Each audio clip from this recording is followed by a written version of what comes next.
बहुत समय पहले एक गांव था, ढोलपुर, जहां खेतों में हरियाली तो थी, मगर लोगों के जीवन में संघर्ष की धूप थी। वहीं एक कोने में कच्ची झोपड़ी में रहता था मोहन, एक मेहनती किसान, और उसका बेटा श्याम और उसकी पत्नी राधा। मोहन का शरीर तो झुका हुआ था, मगर आत्मा में अब भी ईमानदारी और हौसले का सीधा खंभा खड़ा था। बेटा, तुम्हारी माँ की तबीयत कैसी है? माँ की तबीयत ठीक नहीं है पिताजी। श्याम 12 साल का था, मगर उम्र से ज्यादा समझदार। वह स्कूल जाता, खेतों में पिताजी की मदद करता और माँ के बीमार पड़ने के बाद घर के सारे छोटे मोटे काम भी संभालने लगा था। एक दिन श्याम ने मोहन से पूछा, बाबा, क्या मैं बड़ा होकर बड़ा आदमी बन सकता हूँ? मोहन ने मुस्कुराकर कहा, बिल्कुल बेटा, अगर मेहनत और सच्चाई से जिंदा रहे तो दुनिया की कोई ताकत तुम्हें रोक नहीं सकती। श्याम की आंखों में चमक आ गई। उसने उसी दिन ठान लिया, मुझे गरीबी से लड़कर कुछ बनना है। मगर हालात आसान कहाँ थे। माँ की तबीयत बिगड़ गई और कुछ ही दिनों में वो चल बसी। और माँ जाते जाते एक बात कह गई, बेटा, पढ़ लिख कर बड़ा आदमी बनना, खूब मेहनत करना और ध्यान रखना कि अब और कोई माँ भूखी न मरे। श्याम का सपना और पक्का हो गया। वह हर दिन खेत में भी काम करता और स्कूल भी जाता। दिन में एक वक्त का खाना, मगर किताबें कभी बंद नहीं होती। श्याम पढ़ाई में तेज था। गांव के स्कूल में हर परीक्षा में अव्वल आता। मास्टर जी कहते, इस लड़के में कुछ तो बात है, एक दिन ये जरूर कुछ बहुत बड़ा करेगा। मगर हालात आसान नहीं थे। मोहन की तबीयत बिगड़ती जा रही थी। पिताजी, आप चिंता मत कीजिए, आप आराम कीजिए, खेती का सारा काम मैं कर लूंगा।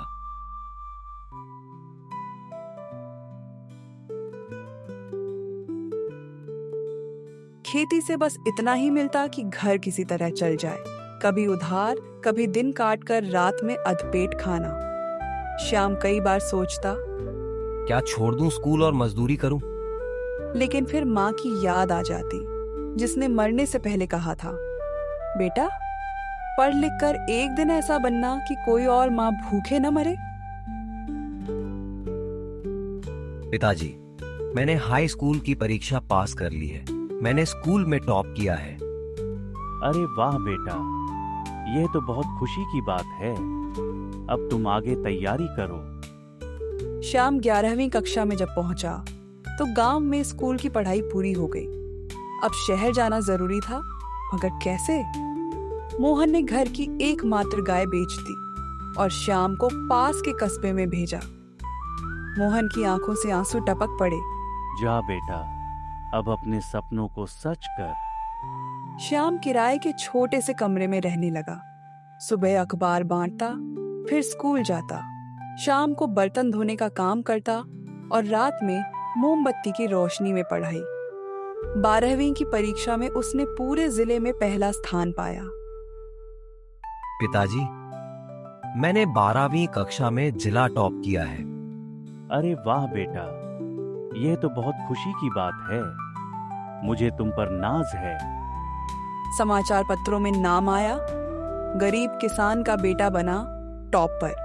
लोग चकित थे, मगर श्याम जानता था यह सिर्फ शुरुआत थी। श्याम को छात्रवृत्ति मिली और वह इंजीनियरिंग कॉलेज में दाखिल हो गया। गांव से पहली बार कोई बच्चा इतना बड़ा सपना लेकर शहर गया था। मगर कॉलेज की दुनिया अलग थी। महंगे कपड़े, स्मार्टफोन, फर्राटेदार अंग्रेजी। श्याम गुमसुम रहता, कई बार खुद को कमजोर समझता। उसे अंग्रेजी बोलनी नहीं आती थी, लैपटॉप चलाना नहीं आता था, मगर दिल में एक जिद थी। वह घंटों लाइब्रेरी में बैठता, यूट्यूब से अंग्रेजी सीखता, कोडिंग की किताबें फटे कपड़े में भी पढ़ता। धीरे धीरे उसके नंबर फिर से सबसे ऊपर आने लगे। कॉलेज के अंतिम वर्ष में प्लेसमेंट शुरू हुआ। बड़ी बड़ी कंपनियां आईं। श्याम भी इंटरव्यू देने गया, लेकिन कई बार रिजेक्ट हुआ। कई बार इंटरव्यू में पूछा जाता, क्या आपके पास लैपटॉप है? अभी तक गांव से ही पढ़ाई की? अंग्रेजी में प्रेजेंटेशन कर सकते हो। श्याम चुपचाप लौट आता। एक रात उसने मोहन को फोन किया और कहा, बाबा, लगता है ये दुनिया हमारी नहीं है। मोहन ने बस एक बात कही, बेटा, बीज बोने वाला किसान फसल का इंतजार करता है। तूने बीज बो दिया है, अब फल जरूर मिलेगा। श्याम की हिम्मत फिर जगी। अंत में एक विदेशी कंपनी का कैंपस इंटरव्यू था। श्याम ने सारी रात तैयारी की। जब इंटरव्यू में पहुंचा तो बाकी छात्र ब्रांडेड कपड़े और स्टाइल में थे।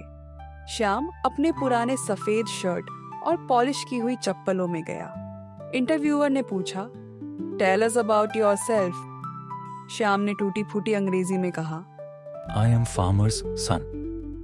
I know struggle. I know work hard. I learn everything by doing. Give me chance. I will never give up. Interviewer कुछ देर चुप रहा, फिर मुस्कुराया और बोला, welcome to the company. Shyam को 15 लाख रुपए सालाना की नौकरी मिल गई थी। श्याम की नौकरी शुरू हुई। वह दिन ब दिन तरक्की करता गया। शहर में घर लिया, लैपटॉप खरीदा और कुछ पैसे बचाकर गांव लौटा। जब वह गांव पहुंचा तो कंधे पर बैग था और आंखों में मां की तस्वीर। मोहन झोपड़ी के बाहर बैठा था। उसे देख श्याम ने प्रणाम किया। बाबा, अब तुम्हें खेत में काम करने की जरूरत नहीं। मोहन की आंखें भर आईं। बेटा, तुमने मेरा और हमारे गांव का नाम रोशन किया है। मुझे तुम पर बहुत नाज है। भगवान तुम्हारे जैसा बेटा सबको दे। श्याम ने गांव में एक स्कूल बनवाया। नाम रखा राधा पब्लिक स्कूल, जो श्याम की माताजी का नाम था। उसने गरीब बच्चों को मुफ्त शिक्षा देना शुरू किया। समय बीता। श्याम एक नाम बन गया। टीवी चैनलों में इंटरव्यू, अखबारों में खबरें। गरीब किसान का बेटा बना करोड़पति इंजीनियर। मगर श्याम नहीं बदला। हर साल वह गांव आता, बच्चों को पढ़ाता, खेतों में हल भी चलाता। उसने अपने गांव में इंटरनेट सेंटर खोला, लड़कियों के लिए कंप्यूटर क्लास शुरू की और अपने पिताजी के खेत को जैविक खेती में बदल दिया। एक दिन सरकार ने श्याम को बुलाया। उसे युवा प्रेरणा पुरस्कार दिया गया। मंच पर श्याम बोला, मैं गरीब किसान का बेटा हूं। मैंने गरीबी को, भूख को, तानों को, असफलताओं को करीब से देखा है। मगर मैं गिरा नहीं, क्योंकि मेरे बाबा ने मुझे गिरने नहीं दिया और मेरी माँ के सपने हर रात मुझे जगाते थे। वह रुका, फिर बोला, गरीब होना कोई शर्म की बात नहीं, मगर सपनों को मार देना ये सबसे बड़ी हार है। कठिनाई हमेशा आएगी, मगर हारना नहीं चाहिए। ये कहानी है एक बेटे की जो मिट्टी से उठा और आसमान को छू गया। दोस्तों, याद रखना, गरीबी कभी रास्ता रोक नहीं सकती अगर हौसला मजबूत हो। सपनों की ऊंचाई जन्म से नहीं, मेहनत से तय होती है। जो खुद गिरकर उठता है वही औरों को सहारा बनता है। पूरा सभागार तालियों से गूंज उठा। उम्मीद करती हूँ आपको यह कहानी पसंद आई होगी। दोस्तों, मेहनत करते रहिए और अपनों का हमेशा साथ दीजिए और हमारे चैनल को सब्सक्राइब कीजिए। हमारी कहानी को लाइक कीजिए। धन्यवाद।